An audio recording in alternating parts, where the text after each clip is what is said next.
watching an interview with you today where you were discussing, or you kind of talked briefly about this Daily Rituals book, which I haven't read, but I ordered after I heard you talking about it because that idea kind of really fascinated me. Yeah, I was at a cafe a couple of years ago. I was talking to my friend who's like a visual artist, and he told me about it.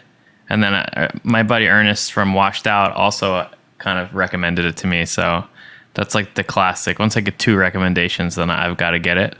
But yeah, it's really fascinating. I mean, I'm always like, I think a big thing when you're a kid and you want to be an artist or a musician is like, it's how do you do it? And when I was figuring out how to do this, it was kind of pre-YouTube, so it's not, I don't know, you kind of just like shooting in the dark in a lot of ways. Like you don't really know what's out there. And like I would obsess over like some interview with like Kevin Shields or something about his pedal board and what synths he used and what guitar he used and how they recorded in the studio. And the Daily Rituals is interesting because it's just like it's all different art forms and pursuits, and I don't know, just the way people work and like how they actually accomplish things, because it's hard, and especially I think with the phone and the internet and now the pressure I think on artists to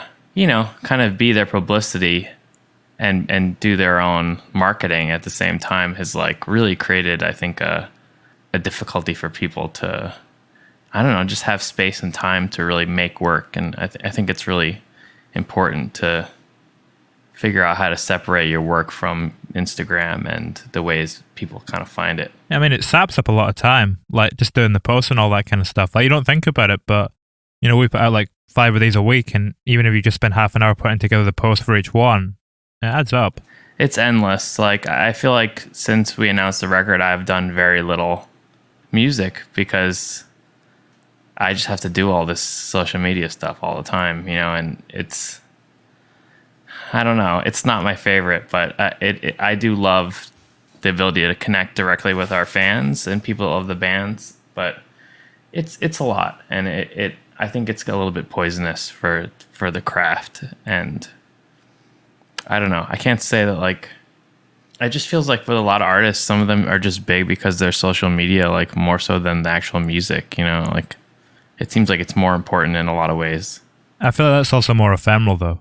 Like that goes fast. It does, but in terms of like, like tangible success, I don't know. It's like, it's, I don't know, like the Cash Me Outside girl is like playing like 3,000 seat clubs in America. It's like, it's real. Like there is like.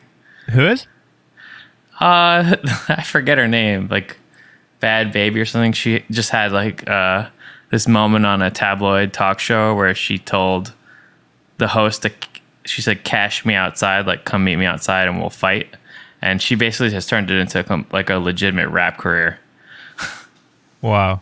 Yeah, it's like, it's pretty wild what can lead to success in the age of TikTok and YouTube and replayable videos on Twitter. It's just like, I don't know, it's wild. It's not something I could have ever seen coming. Yeah, that kind of idea of a viral moment. Yeah, and it can just kind of come from anywhere, and it's, I don't know though, I think it's more sinister than that in terms of like the TikTok like marketing, or I don't know, I think it's pretty calculated, a lot of these moves.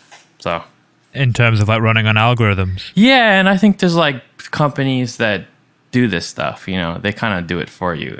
It's like the whole idea of like PR and promotion, I think, is like drastically changed in the past couple of years, and that stuff is honestly a lot more powerful than a review on some like prestigious website. It like, as far as like tangible success and like money, it's I don't know, it's got a lot more teeth.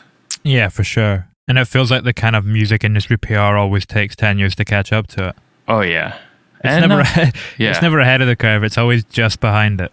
Yeah, it's, I don't know, we're in a weird moment with press and kind of what its role is, and it's very different than we put our first record out 10 years ago. It's just a completely different playing field. Yeah. The idea of doing something like this 10 years ago, sitting down and having a conversation for an hour as opposed to 15 minutes about the record, was probably quite alien. Oh yeah, it's well, there wasn't really any way to hear it. You know, I mean, you could have put it on YouTube, but it just wasn't a cultural thing to like. It's like the podcast app kind of changed everything on the iPhone. Yeah, especially when it becomes blended, like you say on YouTube with video.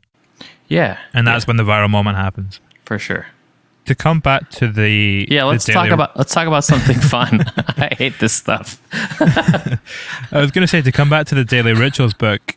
So the basic idea of it is 100 different people across, like, it's Einstein, Plato, Picasso, all these different people, what their daily routines were. Yeah. Have you adopted any new habits from it? Well, the one that really sticks for me was Francis Bacon. Is like, just everybody else has these sort of like very neat days, and they're very regulated, and they try to like do work every day, and like they were like, you go in a Francis Bacon studio and it's just covered in broken wine bottles across the whole floor. He doesn't show up to the studio till generally like 1 a.m. and then work till like 8 a.m. and it just seemed like complete mania. And you're like, oh yeah, look at this guy's work. It's like exactly this life that he's living. I would there's say a lot of chaos in his painting. I would say from reading that, like, it made me want to become a morning person, and I just am not good at it. I feel like, I don't know, musicians are just never very good at the morning. It's just not like when you're working, you're on tour. It's like, you know, you're never home from a show till like 2, 3 a.m. So you inevitably are like sleeping till 10 or 11.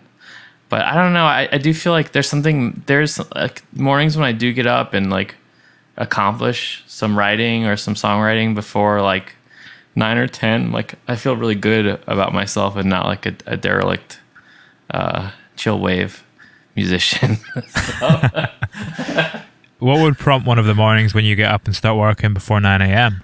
Probably I can't sleep, you know, or I actually went to bed at a good time. I don't know. I feel like each week presents a new schedule and a new like whatever I do on Sunday kind of sets the tone for the week. And in the summer, I think Sunday tends to become a little bit more fun, and it kind of sets me up to have a disaster week generally. So I think that I do write a lot more in the winter generally. Like, it's a time in New York to really be alone, and I don't know, you're not missing out on so much. So do you think that tone slips into the music too?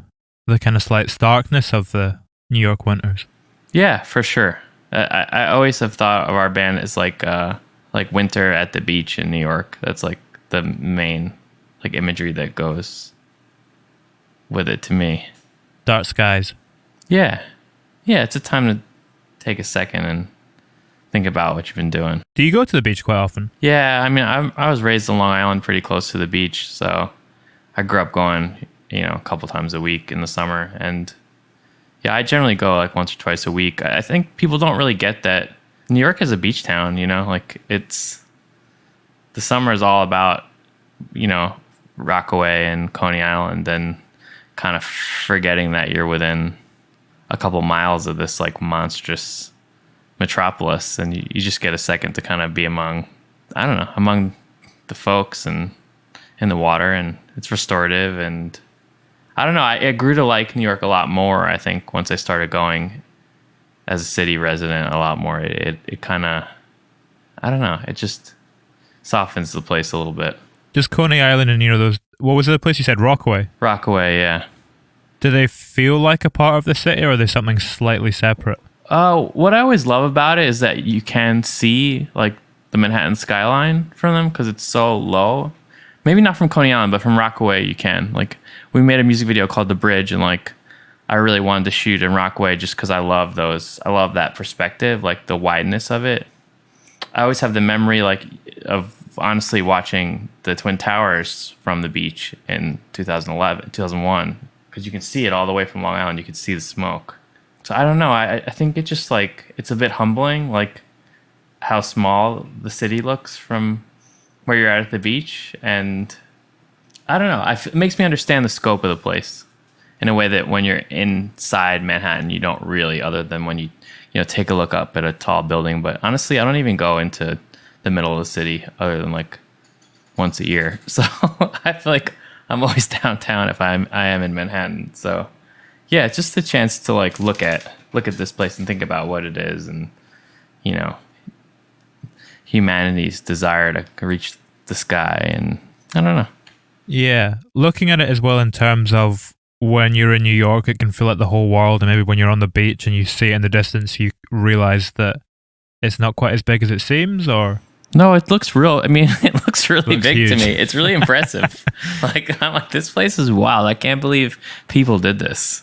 Yeah, and it's nice to have a little bit of like the calm of the ocean, and I don't know. I think it's just a chance to really think about what it is to live in a city, and just how huge it is. And it's more humbling to me. It makes me realize how small I am. When did you move into the city from Long Island?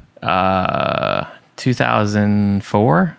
Yeah, I've lived here for a long time. I've been in Brooklyn for 16 years. How come you moved in? Did you move in for work or college or? Yeah, I got a job. I got my first job. I was working as an editor for Major League Baseball. So wow. Yeah, it's a different life. I really still was trying to do a band, and I just needed this was like the thing I did to try to get some money so I could like have a practice space. And yeah, I don't know. I've been working on music with Ryan and Small Black since 2003. So it's a long-term relationship. Normally when people move to New York, we kind of associate it with this idea of reinventing yourself a little bit.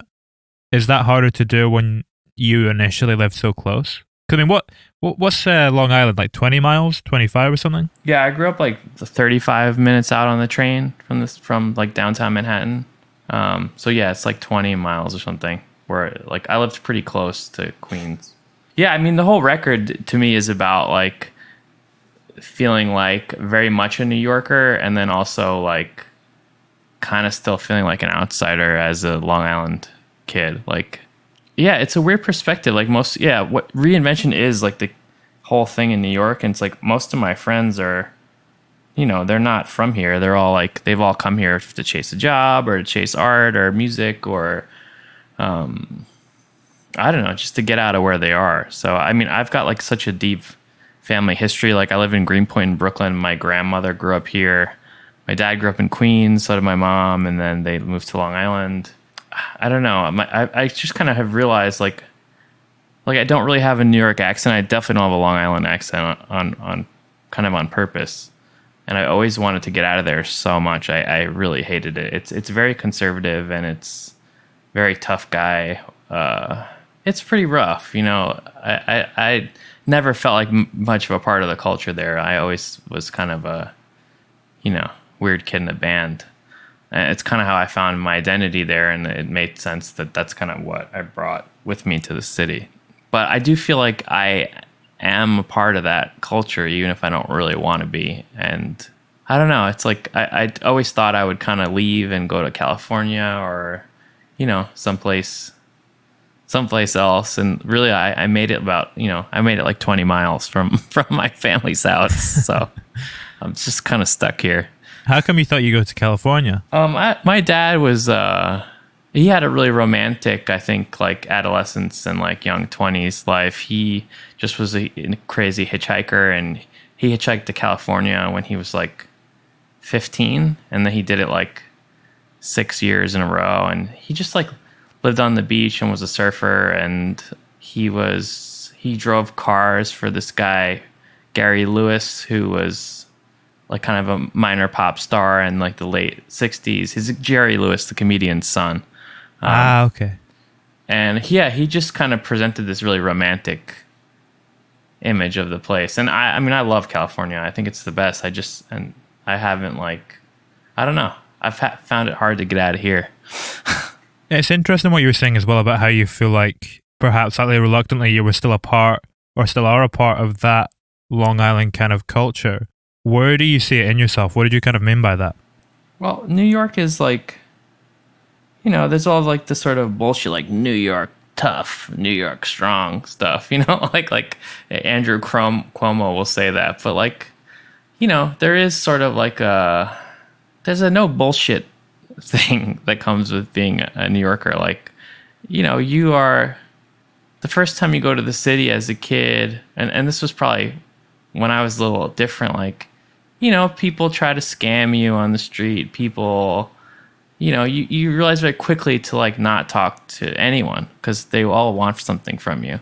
And I think it's made me a little bit jaded's not the word, but just like wary, and I think it's a street smarts thing, I see the difference with some of my friends who aren't from here, and it happens to them too after they've been here for a minute. But like, I don't necessarily think it's a bad thing. Like, I actually find New Yorkers to be very, very helpful when something's wrong, but they will think about it for a second because you're just trying to see if whatever's happening, if it's a scam. Like, I remember in high school, I went and saw De La Soul in the city.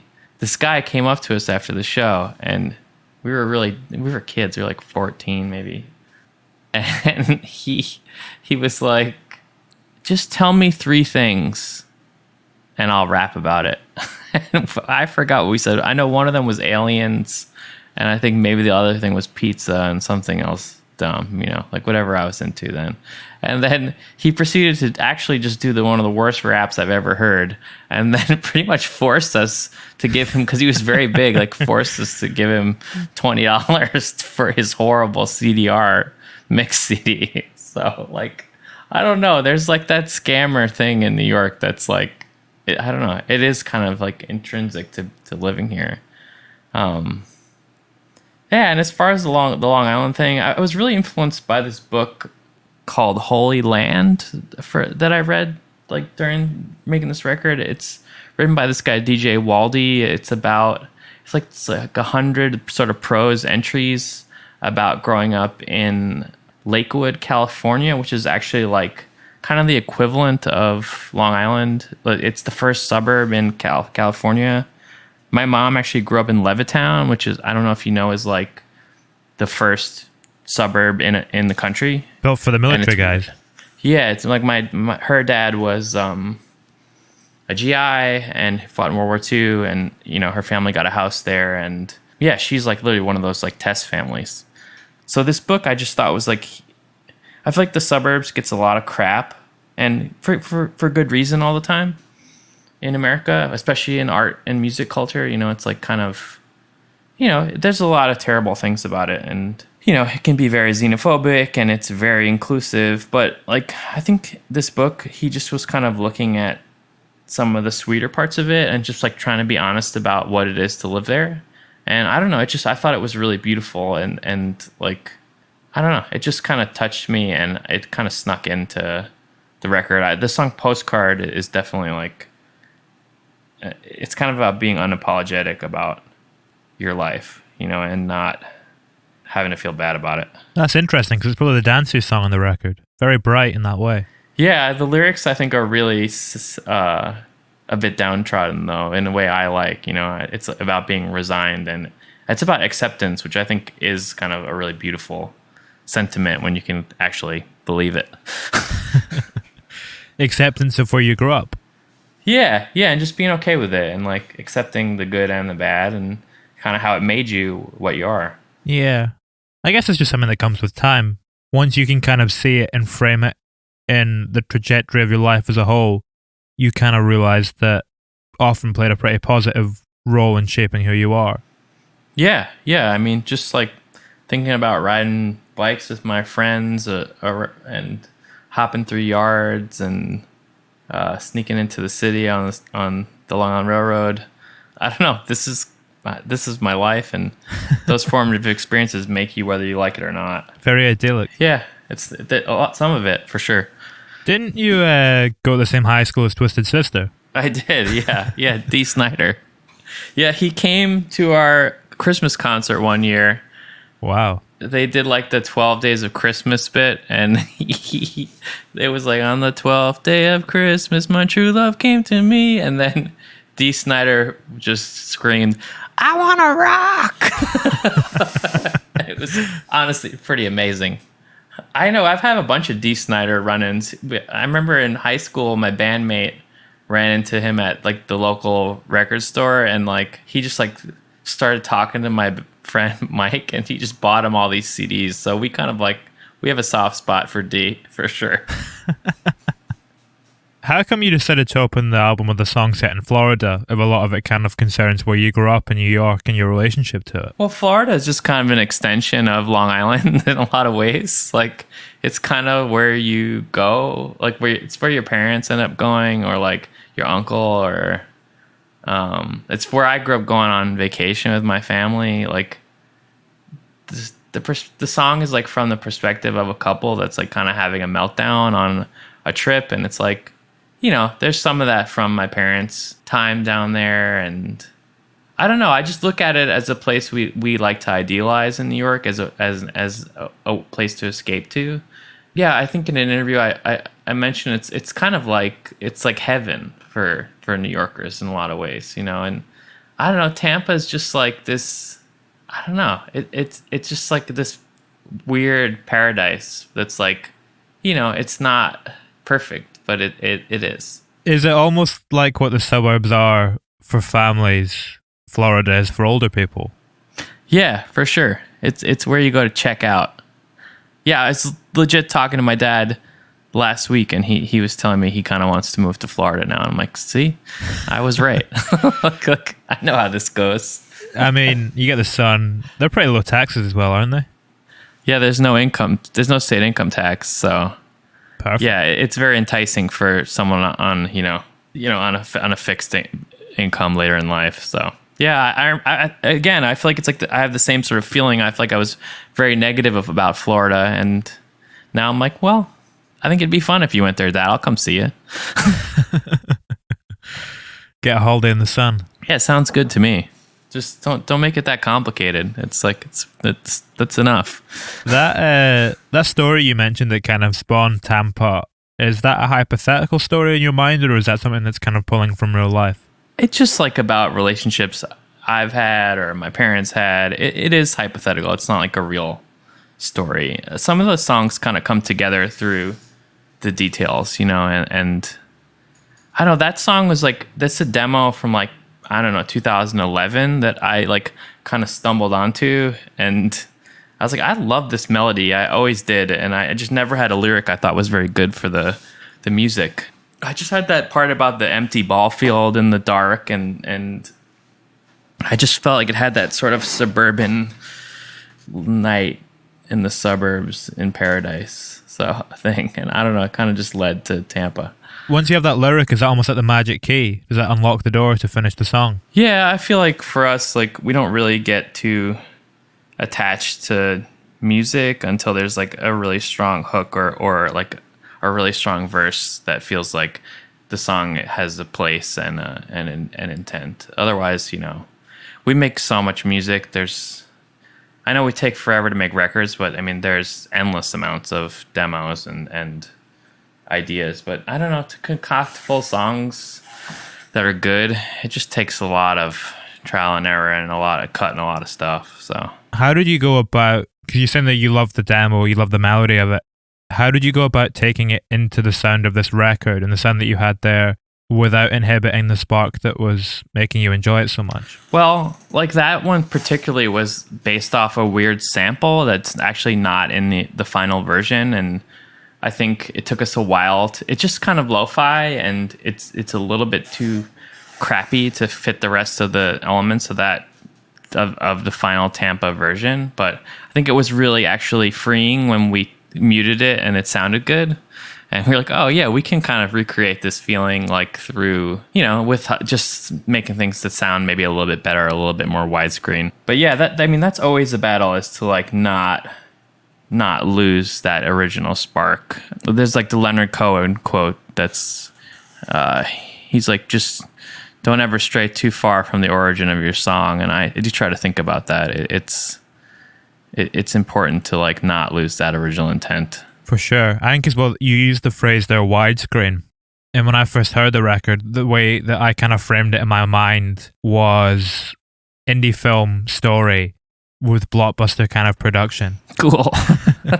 But it comes back to that you have that intimacy at the heart of it, and then you kind of have these swathes of big production like propping them up. Yeah, I mean, I think this has been kind of a journey for the band from the beginning. Like our first stuff is like, sounds like we made it on like a VHS tape, and that's like by design because I don't know, we just didn't have that much gear, and I like lo-fi music, and it was like just we were at least humble enough to like we know how to write songs that are pretty good, but we're still like getting our feet wet as producers. And I think through each record we get a little bit better. And basically we do these records at home. We do them at our home studios. We've never recorded it ever in a studio. So it is about like our I hate the word journey. I feel like it's the most overused thing ever. But like progression. Yeah, progression's better as producers and writers. A journey and storytelling are just I can't take it anymore. Like I can't take those words. I feel like journey's a little bit too like kind of self-help, isn't it? It's very like, yeah, this is my 6-day juice cleanse journey. Like Instagram. Not everything's a journey. It only took 6 days. Took you that long to find kale. Maybe that was more interesting. It's interesting, we're talking about your progression as producers there. Or is it the same process when you're building a soundscape without vocals? Because you have a couple instrumentals on this album. Yeah, I mean, I feel like that's something we've wanted to do. It can be really hard to find the right one. And like, we probably had like 6 or 7 instrumentals that were in the running for like making the record and being used to kind of break up some of the songs. Those just honestly tend to be pretty improvisational. Like the second one is purely a jam from when we kind of were at a house. It's like verbatim, not edited really at all.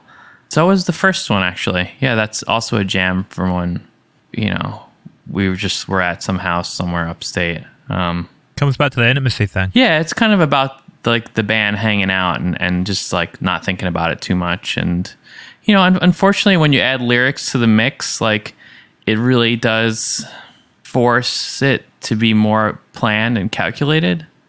And that's why those instrumentals are a really great little space to just do what we want and like not have to think about it too much, because there's just not as much context, or you're not trying to like, you're just trying to get a feeling across, not necessarily any sort of meaning or whatever a lyric connotes to somebody. When you had those 6 or 7 you were trying to choose from, did they have titles at that point? Yeah, some of them did. There's another one that's like an ambient version of the song The Bridge that we threw on Spotify. That was cool. We were like trying to bring the theme of that song back, but it just kind of didn't fit. And I don't know, honestly, I like records to be efficient. Like I like 40, 45 minutes to me is like perfect. Especially in the streaming world, like I just generally I don't know. I'm not a fan of like double LPs. Like I don't care. Like I really just want to hear your 8 best songs. And like, I mean, the Blue Nile, one of my favorite bands from Scotland, the Glaswegian Legends. I mean, all their records are like 7 songs or 8 songs. So, and there's no crap. So that's kind of what we're after. I don't know. Yeah. The instrumentals are just like, they're really helpful though, as far as like just breaking up the lyrical content and like giving the listener a chance to reflect on it, have a little bit of space. Right. We've been working on the live show.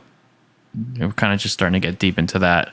And I've just been really racking my brain about how to incorporate that same sort of space and you get from those instrumentals into the live experience as well, without being too boring, because people do want to engage with the band, first and foremost at a show. You could come out to one of the instrumentals. Yeah, I got that on the list for sure. The track order right now for the live show, ambient intro is definitely track 1 so far. Nice. It's interesting what you were saying about how, they offer you that space to kind of just free jam, and when you bring in the vocal, it does naturally place those kind of restrictions and clamp it down a little bit. how does it function for you when you take one of the main elements of a song out, like you do on, and because it's service merchandise where there's not really a rhythm section, there's no bass or drums, it's just kind of synths and keys. Yeah, that track was my baby for the record. I kept having to fight to make sure it got on there. I just think the listener needs that. When I listen to some of our old records, you know, I'm proud of a lot of our music, but you're always like, this could have been better. This could be good. And I'm always like, we just need a song that doesn't have drums. It just gives the listener also a break from drums, and it makes you like, you know, a bigger beat when it comes back in on the next track. And I don't know, that track specifically to me was like kind of the emotional heart of the record, and it definitely like really sets it in Long Island and in the suburbs and at your crappy job at the mall. And yeah, it was a chance for me, I think, to really just get some lyrics in there I wanted to. I think it's really hard I think the degree of difficulty for our stuff is pretty hard, like to try to, I don't know, try to storytell in synth pop. It's I think it's pretty unique, you know. I think that's why I love the Blue Nile, because they're able to do it. It's not the easiest thing. These songs don't necessarily, like, they don't ask for that level of thoughtfulness necessarily with a song, you know. It's like a lot of the best synth pop stuff is just, you know, the lyrics can be really dumb, or not even dumb, just like really simple and to the point, you know. So many OMD tracks are just like straight banger hooks, and I love it, you know. I think it's great. It's trying to like find any sort of poetry in it. It can be hard, and it takes a long time to get it right. So I was just really happy to like not have to have drums to battle with and kind of get to say exactly what I wanted to on that song. And the thing I love about it as well is that it gives a chance for those smaller details that would usually be a little bit lower in the mix to shine. Yeah, thank you. Yeah, like I think like the rhythm in that track is like there's like one tom hit that comes in like 3 times on that song, and like, you know, it's probably the most impactful drum hit on the record in a lot of ways, because it's when you really notice. So it's going to be a big moment live. Yeah, it'll be really fun. Is that the only song that's got auto-tune on it as well? No, we sneak that in some other places too. The Driftwood Fire chorus definitely has it. We kind of use it like a vocoder sometimes. Yeah, I think Driftwood Fire has it, and maybe one other one I'm thinking of. It's always a tricky decision to know how to use it properly, and I think it really helps a vocal to sit in the mix with in synth music and synth pop. Like, it really does like make it more of a part of the full instrumentation, like to have some of that perfection. And I don't know, I think I really like how on Service Merchandise it kind of is against the minimalness of the track, and like I like that you can really hear it. It's interesting to think about it on the chorus of Driftwood Fire too, though, because that's a song that almost functions a little bit like a conversation. You know, it's told from 2 different perspectives. Were you bringing it in on that song to kind of distinguish the characters apart from each other? I think we just realized that the chorus needed something, and that it needed a lift. Yeah, it just needed that superhuman element, and maybe that's kind of, I kind of didn't think about it like that. It just needed it didn't need separation from the verse, and it really wasn't working until we kind of figured that effect out. Yeah, I hadn't really thought about that, but it really does kind of make that conversation make sense to me. See, this is a good interview. Once if I figure something out about my own song, it's like I've done my job. Your job. Yeah. Did you think about that a lot for that song then? Did you think about how you were going to distinguish the 2 characters, or was it not something that really concerned you and you were more just focused on the narrative of that? Well, it's me singing it, so there's not a second voice. So, sometimes it takes, I think a lot of times, like, I've got a lot of cool imagery for a song, and I've got sort of a loose narrative, and then the finishing touch a lot of time will be to like find the exact perspective, because in getting all the pronouns and the correct, like, so that it tells a story. And yeah, I think I got that conversation part of it. And it's funny, like I told this story recently. So that song is kind of like about, from the perspective of like my uncle, who's a surfer and board shaper on Long Island, to like someone that was like his protege, and he was kind of like teaching how to shape boards and and like, someone that he would go surf with in the morning. My uncle actually learned how to shape boards in Hawaii from this guy Ben Aipa, who's a really legendary surfer and a really legendary board shaper. Like his company is like huge, and I know my uncle like went and kind of like hung out at his shop for months, and when he was like young 20s, and that's where he really learned. And like I started to think like, oh, and Ben Aipa, he just passed actually in January, and I was like, oh, this is like the exact same story as the one I was telling, like from the perspective of like one of these guys that we used to hang out with my uncle at the beach, one of the younger guys. It's like he was actually the younger guy in the situation, and this is the guy he learned. And it's kind of like, I don't know, it's like, I think I'm not a surfer, but I love the culture, and I kind of was raised among it. And I do think it's like this very communal thing, and it is something that's passed down. And I don't know, I think that's like kind of in the chorus of that song. Oh, yeah, like a master apprentice dynamic. Yeah, for sure. Have you ever had that in your life? Have you ever had someone or a teacher rather, that you've completely devoted yourself to? Well, I've got to say no. Like I've kind of always been jealous of people that have that like deep mentor that they kind of learn from. I think I've always pulled from a lot of different sources. I don't know. Like music is just something I kind of found on my own. Like it's not. My dad never played music. My mom didn't. My mom's mom actually was like a pianist, but she was passed when I was very young, so it's not someone I really learned from. There just was like at least some of that within like the family DNA. But yeah, I don't know. I mostly kind of had really good advice from my parents and kind of taught myself. In college, I studied with a couple writers that I really like. This guy Fred Bush, who's a really pretty successful novelist, and then also this guy Jacques Levy, who was a playwright and a theater director, and he actually directed the Bob Dylan stage show, the Rolling Thunder Revue, in the early 70s. So I know that name. They probably mentioned him in the documentary. He's only in it for a second because I think his family is suing Bob Dylan right now because he wrote Desire with Bob Dylan. And he's like one of the only guys ever to get co-writes with Bob Dylan. And Bob Dylan just sold the publishing catalog, and I think he just didn't cut. He just didn't cut those songs into Jacques passed, but to his family's estate. So yeah, I think I saw on like Pitchfork that he was suing them. So it's pretty hilarious. It always gets messy. Yeah, Bob don't really care. He probably doesn't even know what's going on. No, he probably was like, I'll take that deal. He doesn't care. Fred Bush was the other one. What would I know him from? Because it's another name I recognize. He wrote a book called Girls. He's not like a huge novelist, but he was just a really smart guy, and it was really encouraging to me over some stuff I wrote and some like horrible book I wrote when I was 20 or something. So what was the book about? It's just girls. I don't know. I was young and dumb, but there were some good parts. I would definitely never read it again. That's for sure. Who were you kind of taking inspiration from at that time? I'm interested where it would kind of fit in. Oh, I loved like Raymond Carver and Flannery O'Connor, and I'm probably just ripping off Raymond Carver. I mean, that's how I really like. But yeah, I think my girlfriend broke up with me, so I was real sad about it. So I wrote a book about it. That's a step farther than writing a song about it.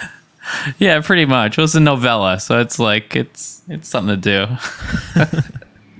It's interesting to think about though, like the idea of writing songs and writing books. Would you ever like take inspiration from literature in terms of like using storytelling devices that might be more common there in songwriting? Yeah, I mean, I pull from books all the time. I read a lot. I think it's a great place to find ideas for songs. Plus, I just like to read writers that write well. It just kind of helps you to not sound like a dummy and phrase things well. Yeah, it's like our song style is like limiting in terms of like being able to really write some like 4-verse epic song. But it's interesting to me. I've thought about like doing a folk record at some point. I mean, nobody will care, but I'll like it.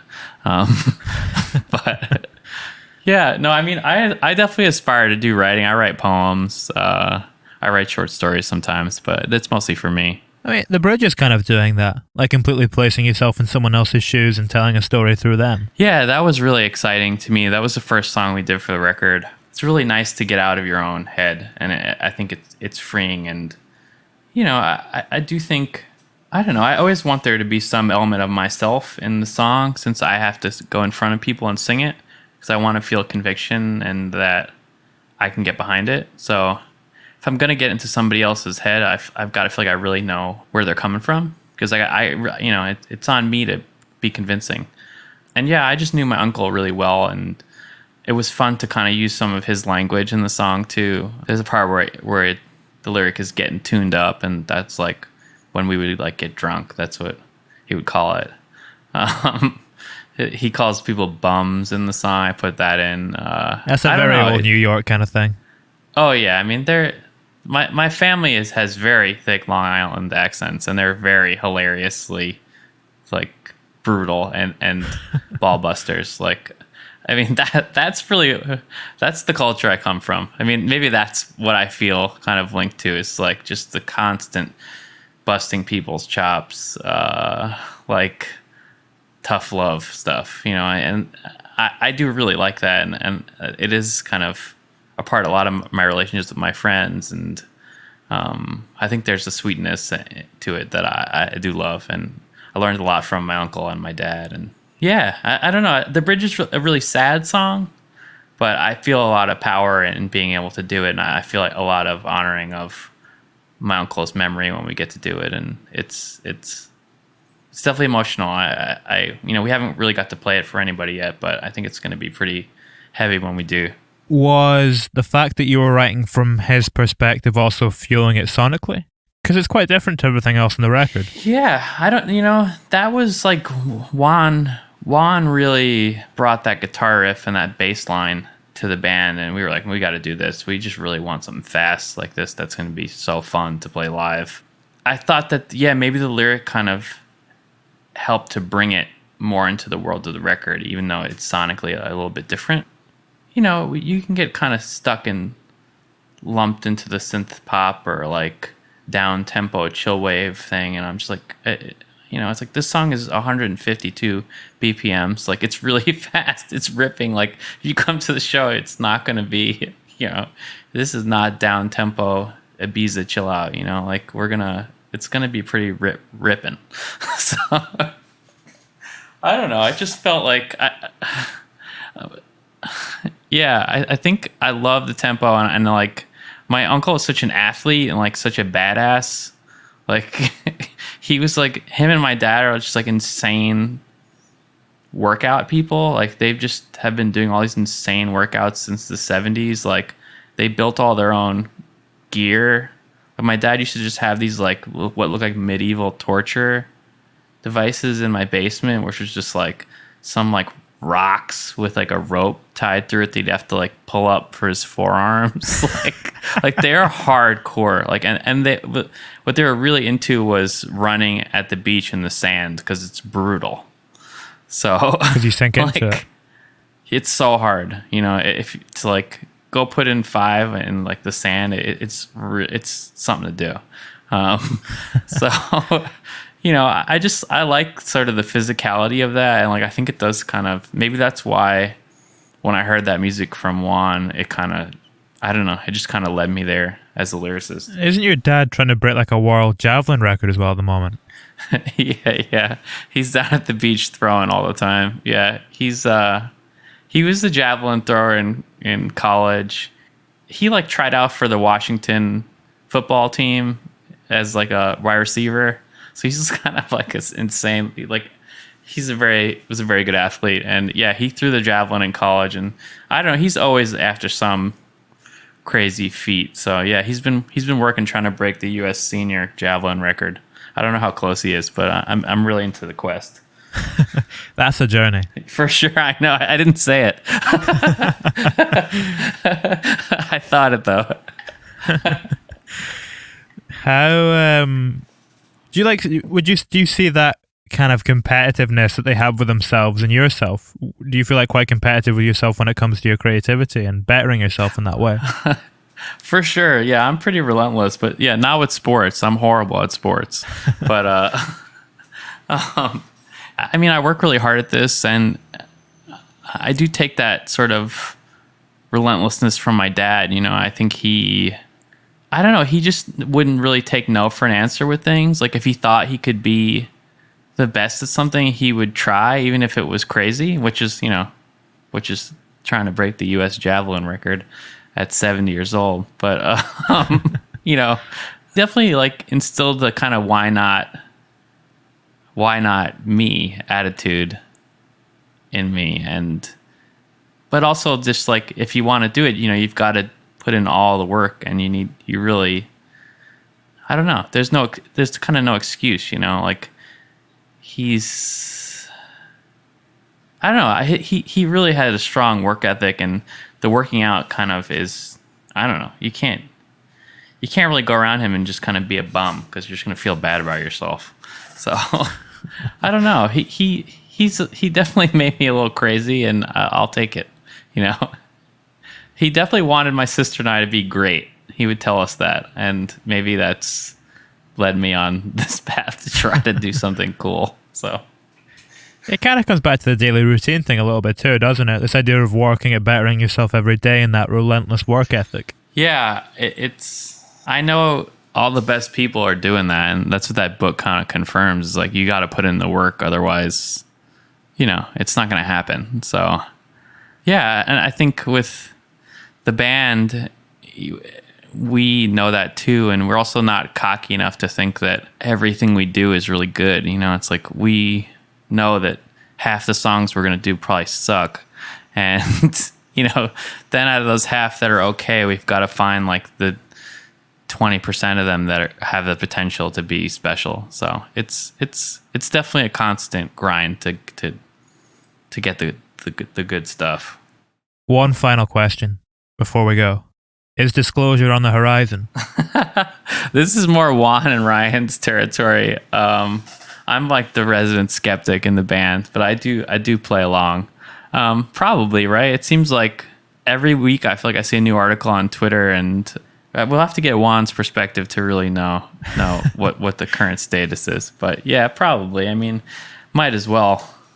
Well, I mean, Trump, what we should clarify this actually, we're talking about, Juan got in touch with Clinton's campaign manager about Juan grew up in disclosure. DC, so he's like kind of like in the world of politicians' kids, and he knew John Podesta's son from high school, and just had been over his house when he was in high school, and then just randomly emailed him one day about, what can you tell me about aliens? And I think John Podesta's response was, "You don't even know, Juan." So, and then this was then leaked in like the big Hillary Clinton email leak, like right before the 2016 election, and like Juan's face was on like a Breitbart. It was hilarious. So he's like, he got his alien ufologist cred in there. He's definitely a member of the club now, for sure. I think, didn't Trump order when he was leaving office that they had to release all info on UFOs within 180 days? Or like 6 months? Yeah, there was definitely rumors that Trump was going to blow the roof off of Disclosure, but I don't know what happened. I think he chickened out. Yeah, I mean, there's definitely something going on. Yeah, I mean, there's got to be other stuff out there, right? I mean, why not? They probably don't want to talk to us anyway, though. We're pretty annoying.